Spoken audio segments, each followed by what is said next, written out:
Section of general equation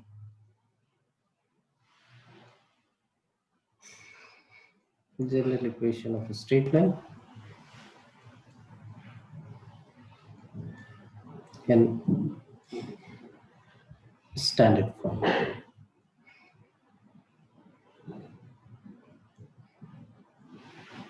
standard forms में हमें क्या करना है, रिड्यूस करना है जनरल इक्वेशन को।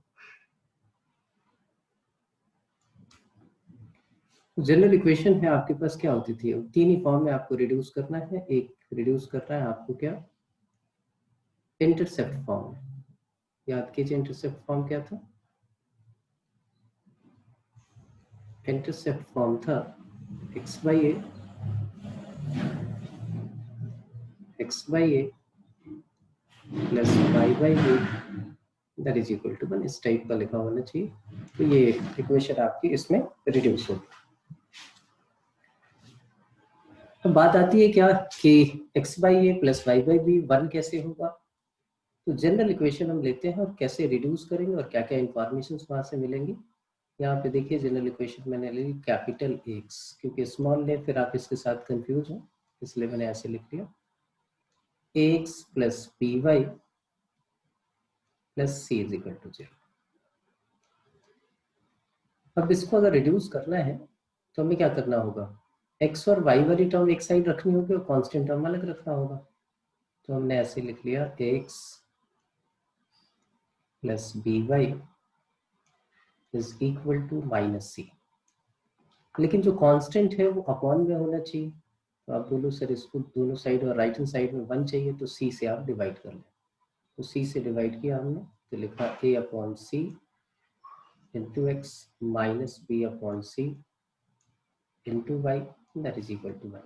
लेकिन ये इस फॉर्म में लिखा होना चाहिए, इसलिए मैं इसको ऐसे लिखूंगा x upon minus C by A plus Y upon minus C by B that is equal to. तो यहां से आपको मिल गया एक इंफॉर्मेशन कि डायरेक्टली एक्स इंटरसेप्ट निकालना हो तो आप कैसे निकालेंगे, minus C upon A that means constant of divided by coefficient of x। लेकिन इक्वेशन जनरल टर्म में लिखी होनी चाहिए, ऐसा नहीं हो कि c उस तरफ हो और ये वाला फार्मूला आप यूज कर लें। और y इंटरसेप्ट अगर निकालना है तो y इंटरसेप्ट निकालने के लिए आप क्या लिखोगे, that is minus C upon B.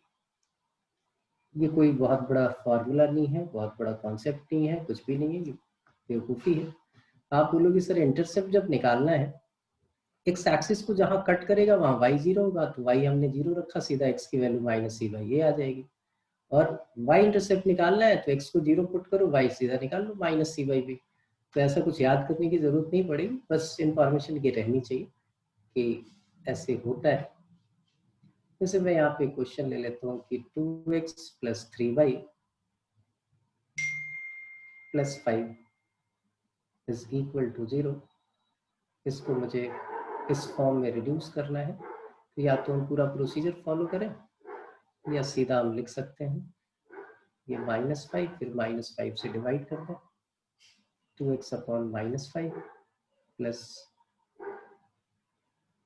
3y upon -5 that is equal to 1। फिर इस इक्वेशन को ऐसे लिख लें, x is equal to -5/2 and y upon -5/3। -5/2 हमारा x इंटरसेप्ट हो गया और -5/3 हमारा y इंटरसेप्ट हो गया। इस फॉर्म में चेंज करेंगे। तो इसकी जरूरत क्या है, इसकी जरूरत क्या है, स्कूल एग्जाम के लिए जरूरत है आपको कि इंटरसेप्ट फॉर्म में चेंज करके आप दिखाओ, तो ये सारा प्रोसीजर फॉलो करना हो। कॉम्पिटिटिव एग्जाम में जब भी आपके पास आए कि इंटरसेप्ट निकालना है तो y is equal to 0 put कर लो तो x इंटरसेप्ट निकल जाएगा, और x is equal to 0 put कर लो तो y इंटरसेप्ट निकल जाएगा। तो ये बहुत उस हिसाब से कोई बहुत इंपॉर्टेंट चीज है नहीं। तो इंटरसेप्ट फॉर्म में आपने रिड्यूस करना सीख लिया। अब दूसरा फॉर्म कौन सा होगा, दूसरा फॉर्म हमने किया था स्लोप इंटरसेप्ट फॉर्म। दूसरा फॉर्म था हमारा slope intercept form.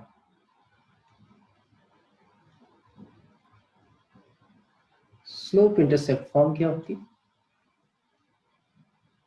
Slope intercept form याद कीजिए वो कैसा लिखा हुआ था, y is equal to mx plus C. अब जनरल इक्वेशन को हमें रिड्यूस करना है इसमें।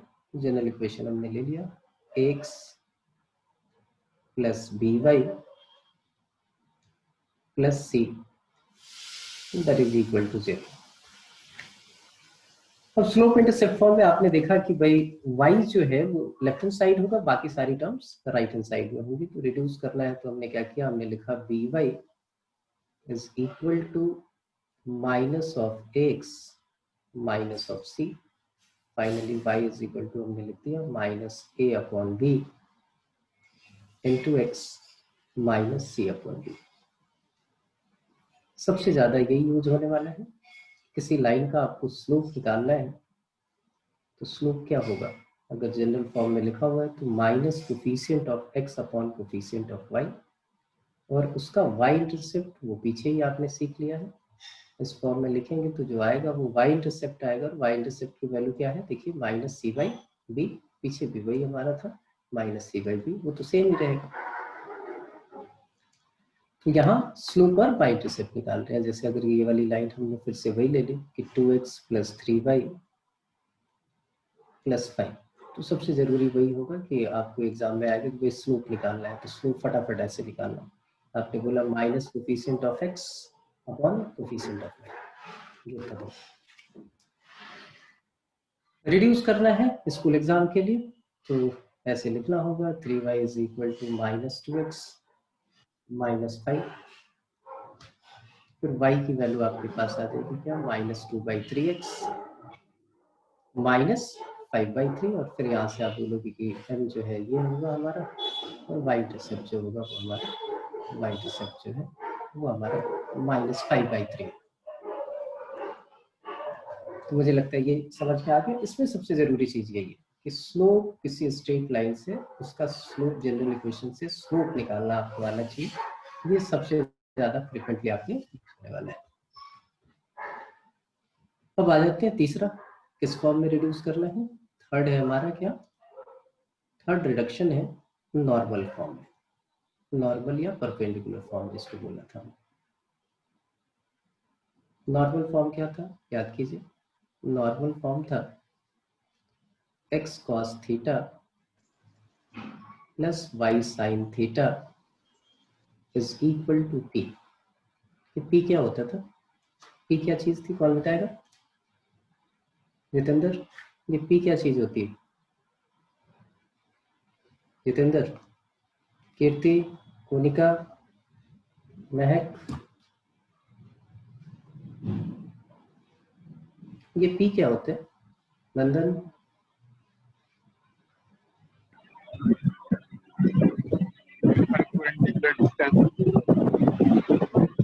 Perpendicular distance of the line from origin.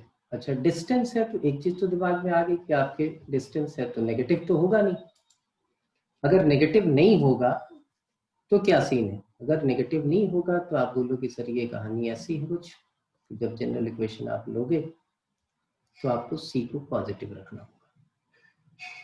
x plus by plus c is equal to 0। तो पहला काम आपको करना है कि c को पॉजिटिव रखना है। c पॉजिटिव रखने के बाद आप इक्वेशन को ऐसे लिखेंगे minus x minus by is equal to c। फिर दोनों साइड आप डिवाइड कर दोगे किससे, under root A square plus B square से, x का कोफिशिएंट और y के कोफिशिएंट के स्क्वायर के सम का स्क्वायर रूट। ये क्यों किया, ये थोड़ा आगे चलेंगे तो हमें ये चीज पता चलेगी। Plus minus B upon under root A square plus B square into y that is equal to c upon under root A square plus B square. फिर उसके बाद से क्या होगा कि cos थीटा जो है वो हम पुट कर देंगे क्या, cos theta is minus a upon under root A square plus B square. Sine theta हमारा हो जाएगा minus B upon under root A square plus B square, और जो परपेंडिकुलर डिस्टेंस होगी वो इस लाइन की होगी B C upon under root A square plus B square.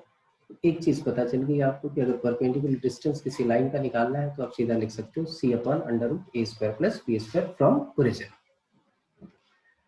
इसका भी कोई कॉम्पिटिटिव एग्जाम में कोई यूज नहीं है, ये सिर्फ आप अपने स्कूल एग्जाम के लिए करोगे। तो स्कूल एग्जाम के लिए करोगे तो वहां क्या आएगा, इस टाइप का कोई क्वेश्चन आएगा, मैं लिख लेता हूँ x plus root 3y minus 5 that is equal to 0। बोलेंगे इसको आप चेंज करो या एक काम करो, यहाँ माइनस एक्स लगा लो।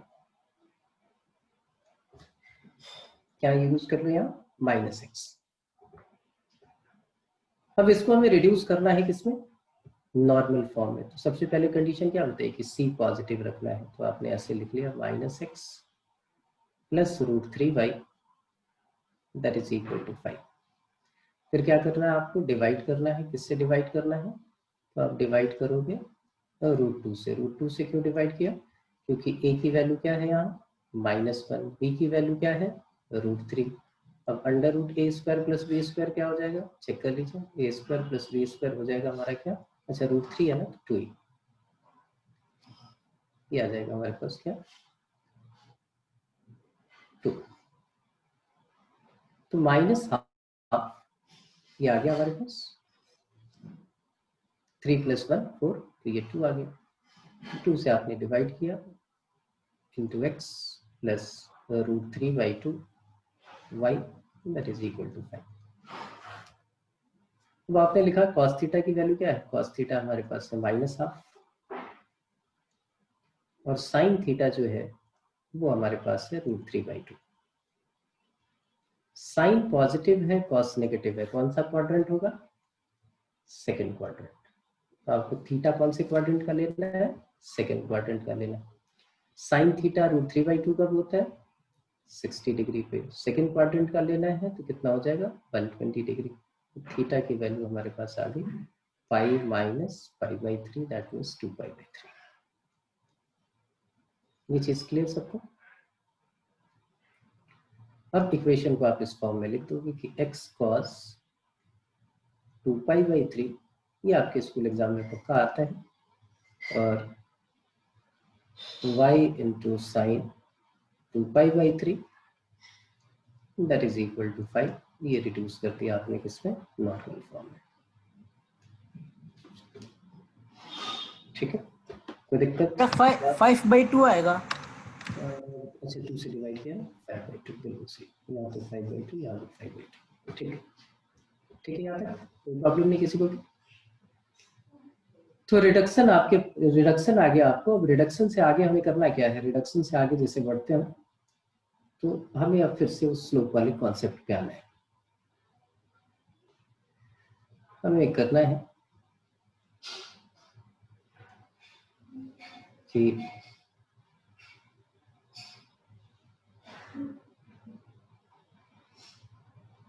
स्लोप ऑफ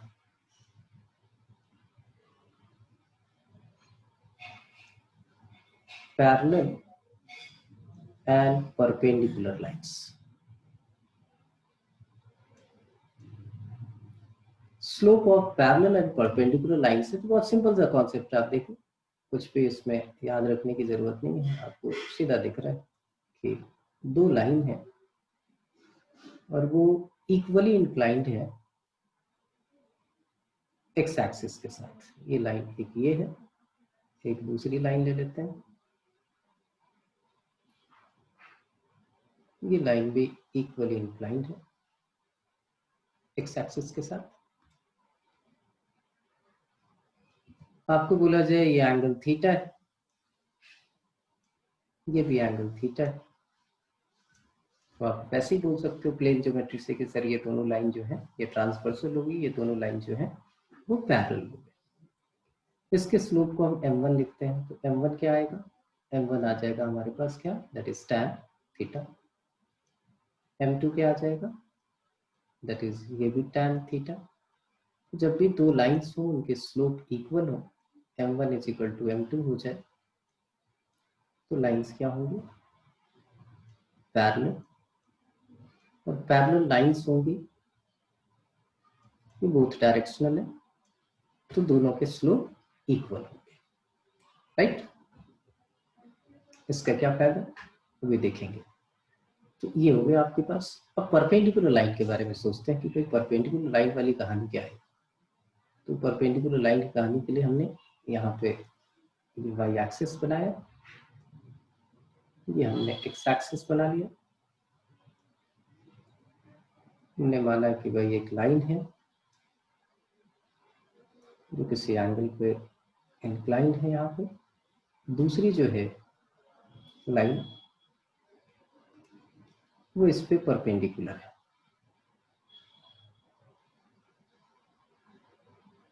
वो इस पे परपेंडिकुलर है।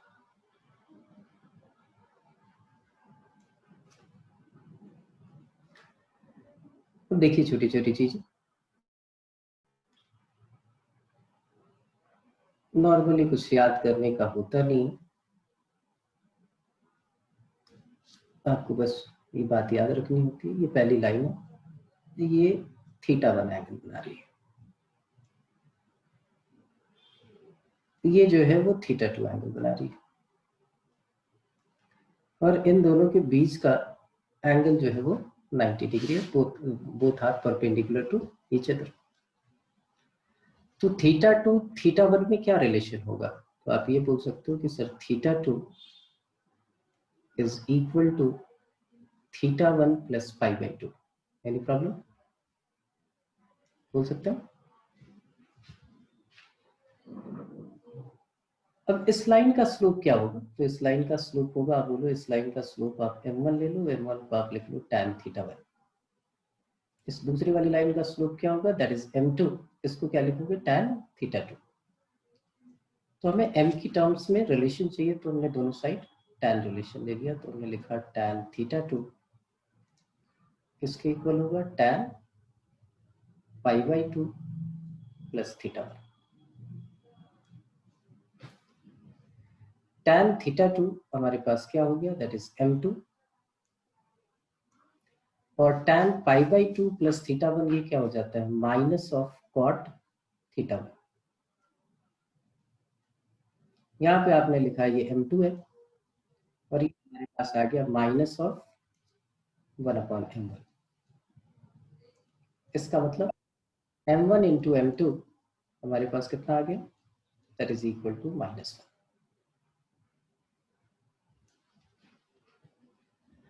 तो देखिए क्या है कि अगर m1 m2 -1 हो तो लाइंस जो होंगी वो परपेंडिकुलर लाइंस होंगी। कि अगर दो स्ट्रेट लाइंस के स्लोप का प्रोडक्ट -1 है, उन दोनों लाइंस को हम क्या बोलेंगे, they are called perpendicular lines. लेकिन ये वन डायरेक्शनल है, देखिए ये टू डायरेक्शनल था, स्लोप इक्वल तो लाइंस पैरेलल तो स्लोप इक्वल, ये वन डायरेक्शनल है। इसका मतलब ये जरूरी नहीं कि अगर m1 m2 -1 ना भी हो तो भी लाइंस परपेंडिकुलर हो सकती हैं। बोले ये क्या फंडा रहा, तो मैं पूछूं एक्स एक्सिस का स्लोप क्या, तो आप बोलो एक्स एक्सिस का स्लोप अगर m1 आप ले रहे हो तो एक्स एक्सिस का स्लोप हो जाएगा, ये अपने साथ 0 डिग्री का एंगल बना रही है, तो tan 0 degree, so it is equal to 0। Y axis का स्लोप क्या, m2, ये एक्स एक्सिस के साथ पॉजिटिव डायरेक्शन में क्या एंगल बना रही है, 90 tan pi by 2, tan pi by 2 मतलब इंफिनिटी। तो इसका मतलब अगर m1 हमारा 0 हो एंड m2 हमारा इंफिनिटी हो, then also their lines are perpendicular to each other। ये फंडा समझ में आ गया कि कभी आपको ऐसा मिले कोई स्ट्रेट लाइन जो एक्स एक्सिस के पैरेलल है, उस पे जो लाइन परपेंडिकुलर होगी वो क्या होगी, वाई एक्सिस के पैरेलल होगी, तो एक का स्लोप अगर 0 होगा तो दूसरे का स्लोप इंफिनिटी हो जाएगा। ठीक है, यहाँ तक कोई प्रॉब्लम नहीं। अब बात आई कि भाई इसका क्या रोल है, तो इसका रोल ये है कि अब हमें करना है इक्वेशन of a line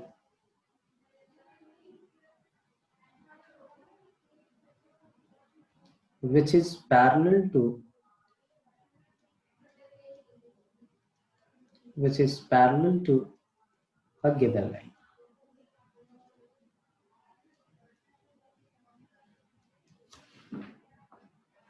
अगर कोई लाइन जो है किसी गिवन लाइन के पैरेलल है तो उसकी इक्वेशन क्या होगी? तो ये भी कॉन्सेप्ट हम टाइम सेविंग के लिए सीख रहे हैं और कुछ है नहीं। मैं बोलूँ कि एक क्वेश्चन ले लेता हूँ, तो यहाँ पे थ्योरी अगर लिखूँ तो बहुत क्लियर कट आपकी समझ में आएगा। पहले क्वेश्चन डील करते हैं और फिर आके थ्योरेटिकल पार्ट इस पे लिखते हैं, आप ज़्यादा कंफर्टेबल रहोगे। मैंने आपको क्वेश्चन दिया कि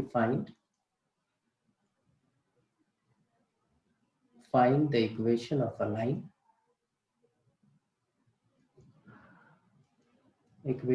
line, which is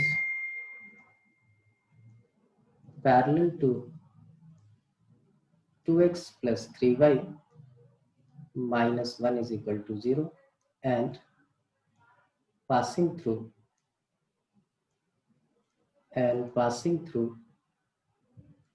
2,5। आप बोलो कि हमने सुबह ही सीखा था कि लाइन की इक्वेशन निकालनी है तो सिर्फ दो चीजों की रिक्वायरमेंट है, एक तो चाहिए हमें स्लोप और दूसरा चाहिए पॉइंट हमारे पास है, तो ये x1 y1 हो गया, हमें स्लोप निकालना है। तो इस लाइन का पहले स्लोप निकाले, तो आप बोलो स्लोप निकालना हमने अभी भी सीख लिया है। स्लोप कैसे निकालते हैं? तो इस लाइन का स्लोप क्या होगा, उसको m1 ले लेते हैं। क्या सीखा आपने? Minus coefficient of x upon coefficient of y -2/3। तो बोला ये चीज फ्रिक्वेंटली यूज होगी, तो इस चीज को आपका ख्याल रखना है कि स्लोप निकालना जनरल इक्वेशन से आपको आना चाहिए। तो -2/3 आ गया। अब आप बोलो अब इक्वेशन जो निकालनी है कि देयरफॉर द रिक्वायर्ड इक्वेशन क्या होगा? y -5 is equal to -2/3 x -2 multiply कर दिया 3y -15 is equal to -2x plus 4 and finally it is 2x plus 3y -19 that is equal to 0।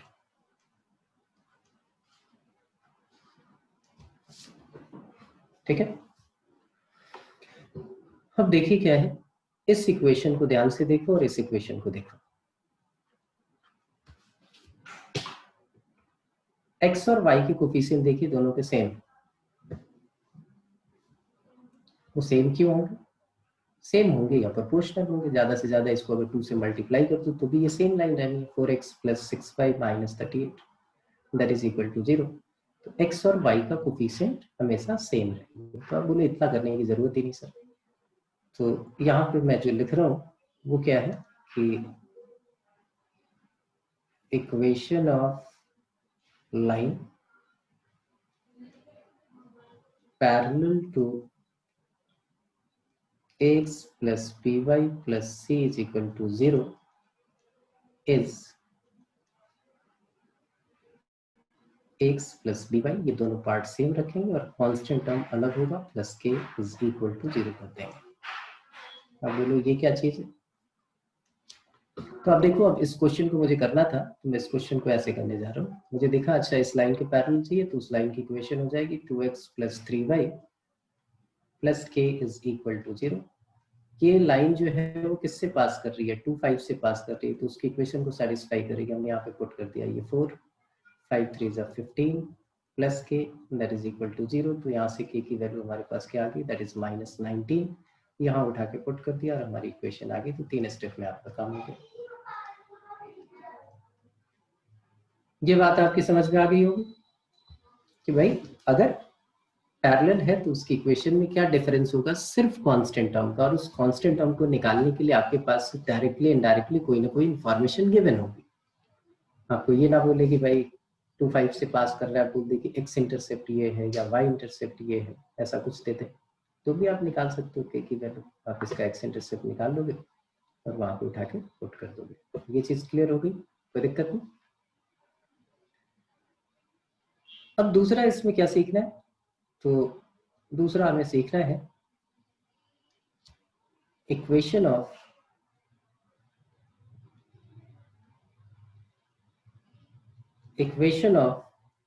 A line which is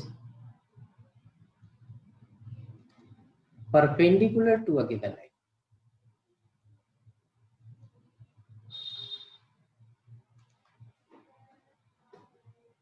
अब इसी question में देख लें, मैं इसको मिटा देता हूं।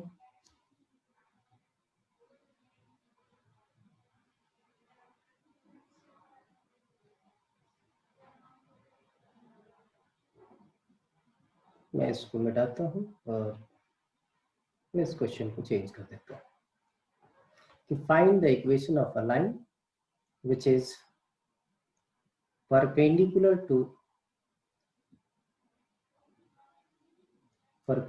to 2x plus 3y minus 1 is equal to 0 and passing through 2 5। तो आप लोग कोई दिक्कत नहीं, यहाँ से हमने स्लोप निकाला तो दूसरे वाली लाइन का स्लोप क्या हो जाएगा, क्योंकि आपने अभी भी पढ़ा है कि m1 इंटू m2 माइनस 1 होना चाहिए। तो m2 जो होगा वो क्या होगा, m2 जो होगा वो होगा हमारा नेगेटिव इनवर्स ऑफ m1, इसका मतलब 3/2। इसका रेसिप्रोकल कर दो और फिर नेगेटिव से मल्टीप्लाई कर दो, दैट इज 3/2। अब आप बोलोगे सर इक्वेशन हो जाएगी y minus 5 divided by x minus 2 that is equal to 3/2।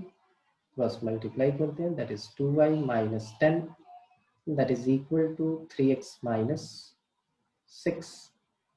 सबको इधर लेके आ जाते हैं, 3x उस तरफ लेके जा रहे हैं, माइनस 2y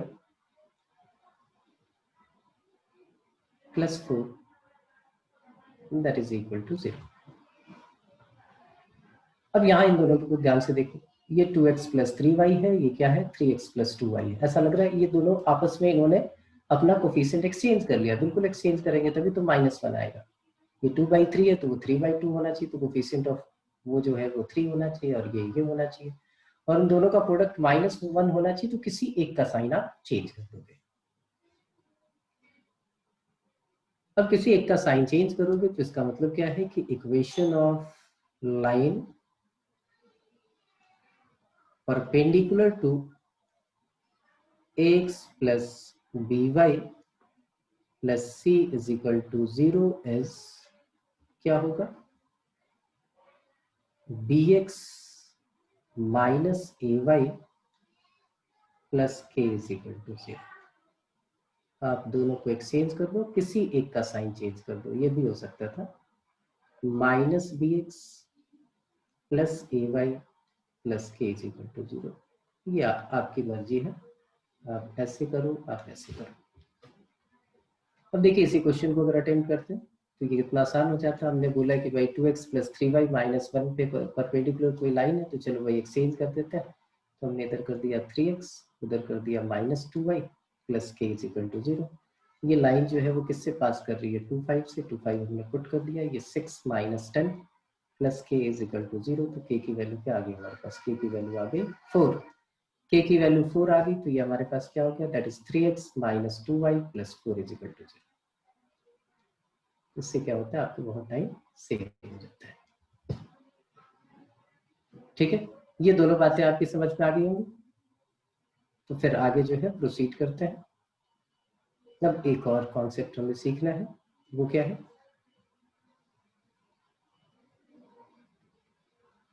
एंगल बिटवीन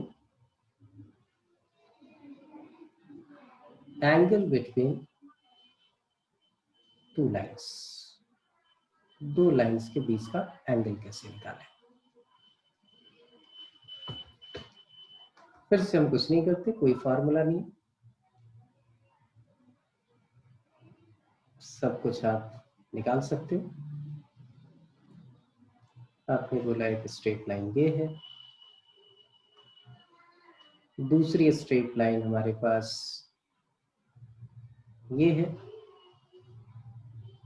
ये दोनों एक दूसरे को किसी एंगल पे कट कर रहे हैं। एंगल मान लेते हैं, वो एंगल क्या है, दैट इज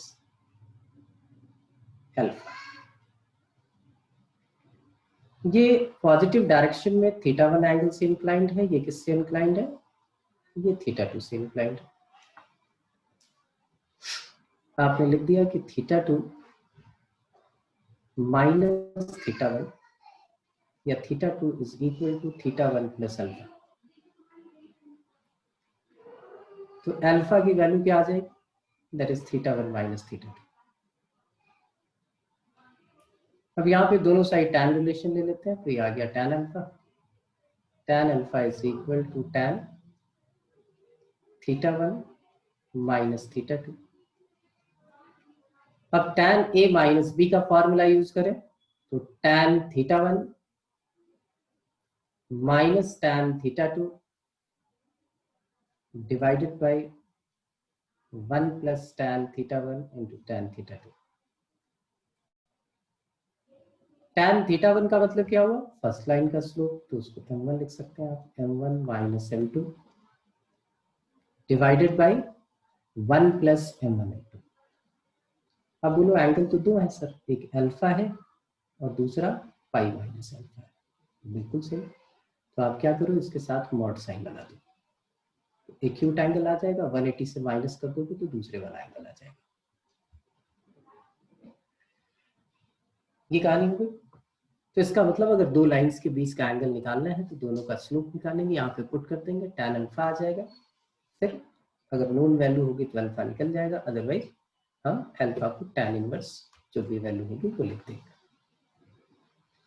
अब यहाँ पे फिर से बात आ गई कि सर अगर स्ट्रेट लाइन हो तो क्या हमारे पास कोई तरीका है कि हम बिना स्लोप निकाले डायरेक्टली जो है ये लाइन निकाल सकते हैं। बिल्कुल सब कुछ वही है, सारे रास्ते गॉड की तरफ ही जा रहे हैं। और यहाँ से देखिए, यहाँ से भी आपको दिख रहा है टैन अल्फा अगर 0 हो जाए, दोनों लाइन क्या होगा, दोनों लाइन के बीच में कोई भी एंगल नहीं होगा, इसका मतलब या तो ओवरलैपिंग होगी या फिर वो पैरेलल होगी। ओवरलैपिंग को भी पैरेलल का ही केस बोलते हैं। तो अल्फा 0 होने के लिए क्या होना चाहिए, m1 is equal to m2, और परपेंडिकुलर होने के लिए क्या होना चाहिए, इन्फिनिटी होना चाहिए। दैट मींस m1 m2 हमारा -1 होना चाहिए, तो वो इन्फिनिटी हो जाएगा। यहाँ से भी आपको दिख रहा है। अब मैंने यहाँ पे दो लाइन्स ले ली। ये लाइन ली मैंने, एक a1x plus b1y plus c1 is equal to 0। दूसरी लाइन ले ली हमने a2x plus b2y plus c2 is equal to 0। आप बोलो कि सर कैसे ये फॉर्मूला लगाएंगे।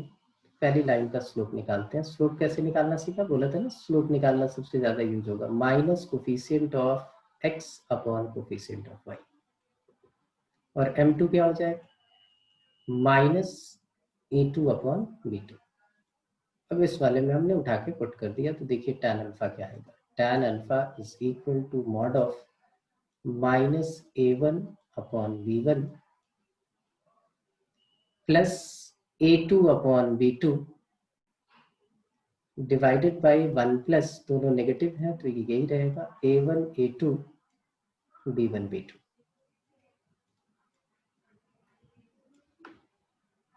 सिंप्लीफाई कर ले तो क्या आ जाएगा, a2 b1 minus a1 b2 divided by a1 a2, LCM दोनों के कैंसिल आउट हो जाएंगे, प्लस b1 b2। अब यहाँ से भी आप डायरेक्टली निकाल सकते हो ना, आपने स्लोप निकाला, सीधा यहाँ पे पुट किया और आप दोनों के बीच का एंगल निकाल सकते हो। ये जो एंगल निकलेगा वो एंगल हमारा क्या होगा, दैट इज एक्यूट एंगल। और हमें क्या कर निकालना होगा, एक्यूट, और एक्यूट के बाद अगर दूसरा वाला एंगल पूछे तो 180 से माइनस कर देंगे, तो दूसरा एंगल हमारा जो हो जाएगा वो पाई माइनस अल्फा हो जाएगा। ठीक है, तो पाई माइनस अल्फा हो गया और ये हो गया एंगल बिटवीन टू लाइन्स आपने निकाल दिया। अब एक क्वेश्चन ले लेते हैं। आपसे बोला जाए कि find the angle, find the angle between 2x plus 3y minus 1 is equal to 0 and x plus y minus 3 that is equal to 0. तो आपने फटाफट बोला कि सर इसका m1 निकाल लीजिए, या तो आप सीधा ऐसे करें कि -2/3 m2 हो गया, ये हमारे पास आ गया 1 -1 sorry minus coefficient of x upon coefficient of y। अब बोलो सीधा tan अल्फा निकाल लो आप। tan alpha is equal to -2/3 m1 minus m2 तो +1 हो जाएगा अपॉन 1 प्लस m1 m2 दोनों जो है वो नेगेटिव है तो ये पॉजिटिव ही रहेगा। इसको आपने कैलकुलेट किया, ये ऊपर क्या आ गया हमारे पास 3 - 2 1/3 और यहाँ नीचे क्या आ गया, नीचे आ गया आपके पास 3 + 2 5 5/3 हमने कैंसिल आउट कर दिया। This is equal to 1/5। तो tan थीटा आप ये लिख सकते हो, अल्फा ये ले सकते हो, या अल्फा को आप थोड़ा सा आगे चलोगे तो आपको पता होगा या फिजिक्स में आपने यूज किया होगा, ऐसे इनवर्स में लिख सकते हैं tan इनवर्स 1/5। ये हमारा एंगल है। दूसरे वाला एंगल क्या होगा, दूसरे वाला पाई माइनस tan इनवर्स 1/5। ठीक है, किसी को कोई प्रॉब्लम बताओ? ठीक है यहाँ तक। तो कॉन्सेप्ट तो हमने यहीं तक किया। अब मैं कुछ चीजें पूछने वाला हूँ। एक बार पेज बैक करना, एक बार पेज बैक करो, ये बैक कर दिया। बोलो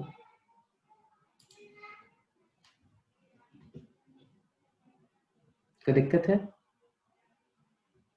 थीटा से अल्फा से θ2 - θ1 नहीं आएगा सेकंड लाइन में? θ2 - θ वो बात बराबर होगी क्योंकि मॉड साइन लगेगा तो वो सेम आ जाएगा, कोई दिक्कत नहीं है। θ1 - θ2 लिखे, θ2 - θ1 लिखे, बात बराबर है। चाहे तो यहाँ चेंज कर लो क्योंकि ये डेरिवेशन की है आपने, यहाँ θ2 लिख लो, यहाँ θ1 लिख लो, क्योंकि मॉड साइन लगा रहे हैं हम। बेसिकली क्या करते हैं, यहाँ पे मॉड लगा देते हैं। मॉड लगाने से क्या होता है, वो पॉजिटिव हो जाती है तो उनका डिफरेंस सिर्फ अल्फा आएगा, वो पॉजिटिव हो या नेगेटिव हो हमें कोई फर्क नहीं पड़ता। ठीक है, क्लियर? अच्छा, मैं बोलूं कि find an equation, find the equation of a line, general equation ही बतानी है आपको, line having equal intercepts, having equal intercepts। ऐसी अगर कोई लाइन है तो उसकी इक्वेशन क्या होगी? ये सिर्फ टाइम सेविंग के लिए कि हमने समझ लिया। ईशा ये पहले लिखे, अनम्यूट करो बेटा, क्या होगी उसकी इक्वेशन? नहीं पता। इंटरसेप्ट क्या होता है बेटा, सुबह ही किया ना। और हमेशा एक चीज याद रखिएगा, कोऑर्डिनेट ज्योमेट्री आपकी तभी आएगी, अच्छी होगी, जैसे ज्योमेट्री थी 10th में, कि जब तक आप सोचते नहीं हो तब तक चीजें होती नहीं। यहाँ तो थोड़ा आसान हो जाता है क्योंकि आप कोऑर्डिनेट बेस पे सोच रहे हो। इक्वल इंटरसेप्ट इसका मतलब क्या है, दोनों इंटरसेप्ट इक्वल, दोनों इंटरसेप्ट इक्वल हो, दोनों इंटरसेप्ट इक्वल हो तो दो ही कंडीशन हो सकती है, या तो ये वाली हो या फिर इधर हो। इंटरसेप्ट इक्वल होने का मतलब क्या है कि एक्स एक्सिस और वाई एक्सिस को दोनों को सेम पॉइंट पे कट करें। अगर ये हम बोले कि ये होगा a0 तो ये हो जाएगा हमारा क्या, दैट इज 0।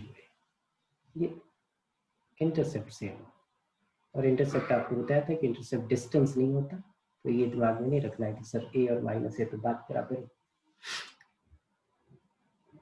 यहाँ पे आप देखें तो -a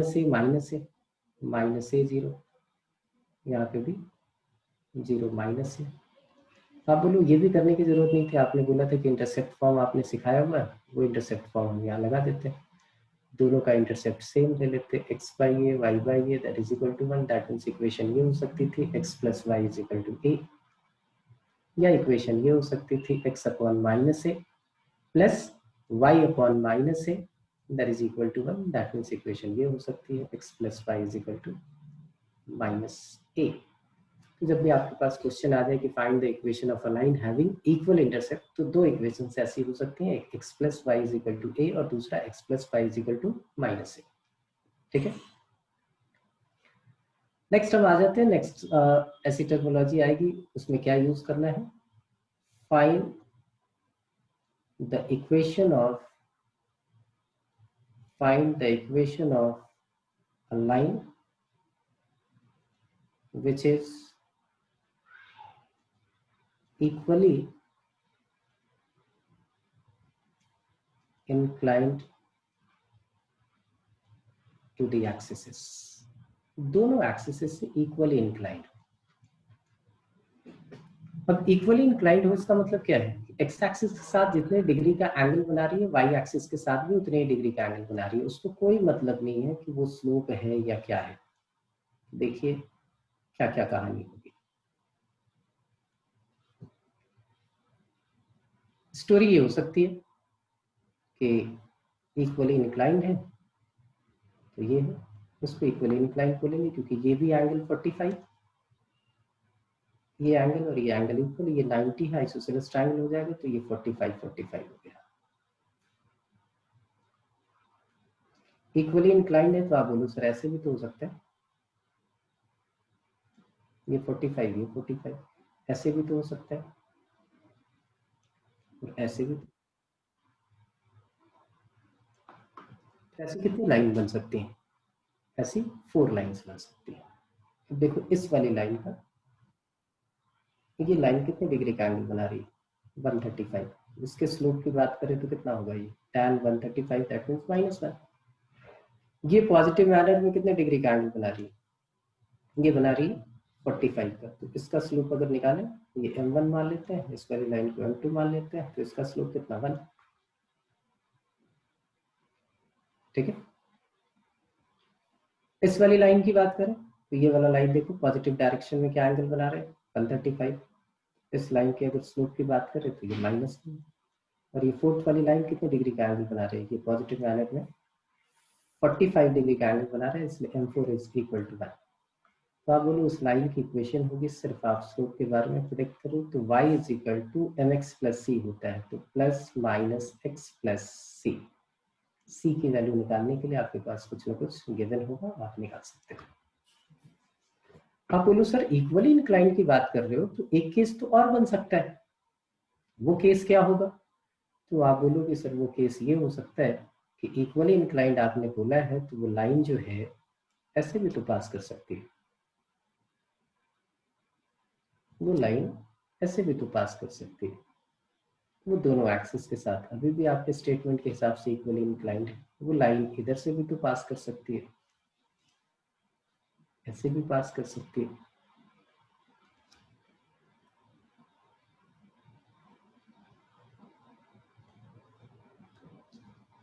तो मेरा कहने का मतलब है कि भाई कुछ भी हो, जो भी आपने केसेस बनाए, यहाँ देखिए ये इक्वली इंक्लाइंड है, इसका मतलब ये भी 45 वो भी 45, तो इस लाइन का स्लोप अगर लिखने की बात करें तो इसका स्लोप क्या होगा 1।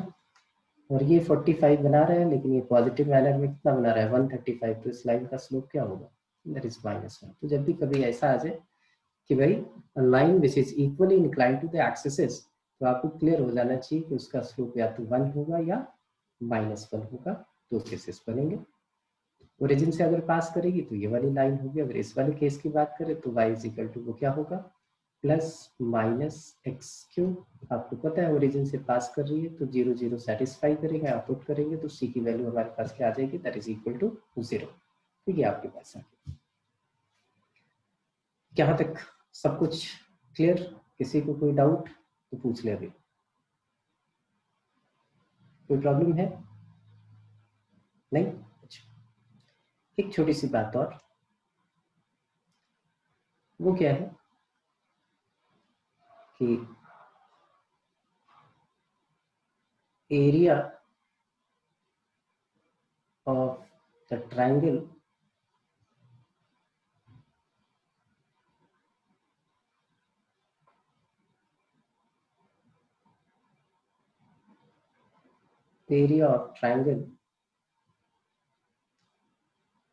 formed by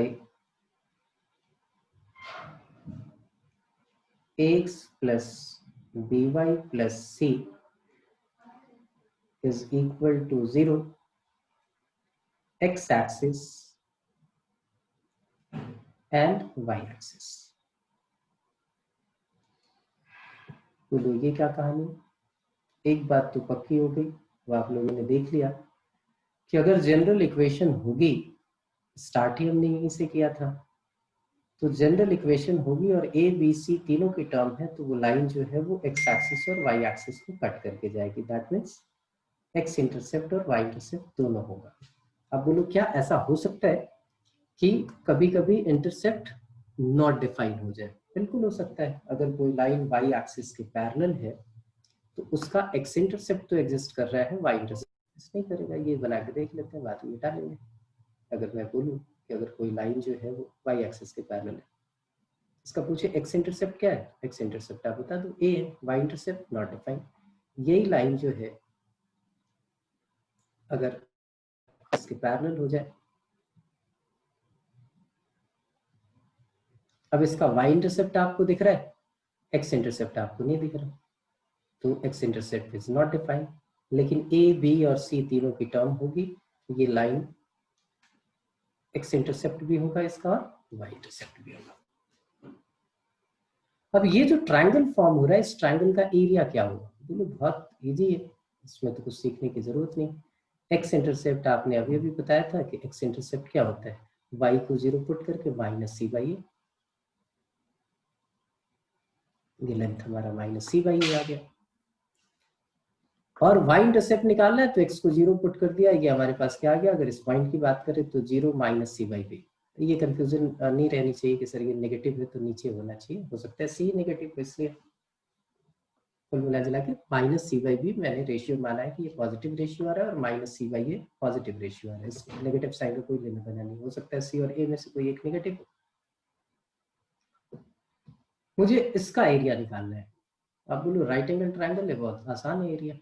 एरिया निकालना है तो आप निकाल लो, half into base into height. That means area is equal to c square upon 2ab.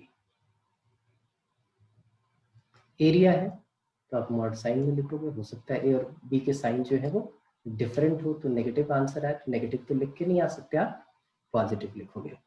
ठीक है यहाँ तक? अब आपके स्कूल की जो बुक है वो वाले क्वेश्चन करने हैं, एक असाइनमेंट सब्जेक्टिव भेजा था वो वाला करना है, और जो ऑब्जेक्टिव असाइनमेंट मिला है आपको, तो जितने कॉन्सेप्ट हो गए हैं वो धीरे धीरे आप साथ के साथ करते रहे। जैसे आपने लाइन की इक्वेशन निकालनी सीख ली, परपेंडिकुलर और पैरेलल लाइन उसकी कंडीशन सीख ली, उससे इक्वेशन निकालना सीख लिया, तो जितने वो कॉन्सेप्ट आपके पूरा होते जा रहे हैं वो साथ के साथ आप करते चले जाओगे। और सब्जेक्टिव या इस टाइप का जो असाइनमेंट 10-12 क्वेश्चन का हो, वो कोशिश करो कि जिस दिन मिले उसी दिन आप कंप्लीट कर लो। छोटे छोटे असाइनमेंट होंगे, कॉन्सेप्चुअल है। और ये पूरा का पूरा टॉपिक, अगर आपकी स्ट्रेट लाइन खराब होगी तो आप समझ लीजिए कि पूरी की पूरी कोऑर्डिनेट ज्योमेट्री आपकी बर्बाद हो गई। और बहुत मेजर रूल है आपका, आप चाहे कॉम्पिटिटिव एग्जाम की तैयारी करें, आप फर्दर जो है एजुकेशन, हायर एजुकेशन के लिए जाए, कोऑर्डिनेट ज्योमेट्री तो आपको आनी चाहिए, बिना इसके काम नहीं चलेगा, तभी इसकी इतनी वेटेज है। बहुत सारा काम है इसमें।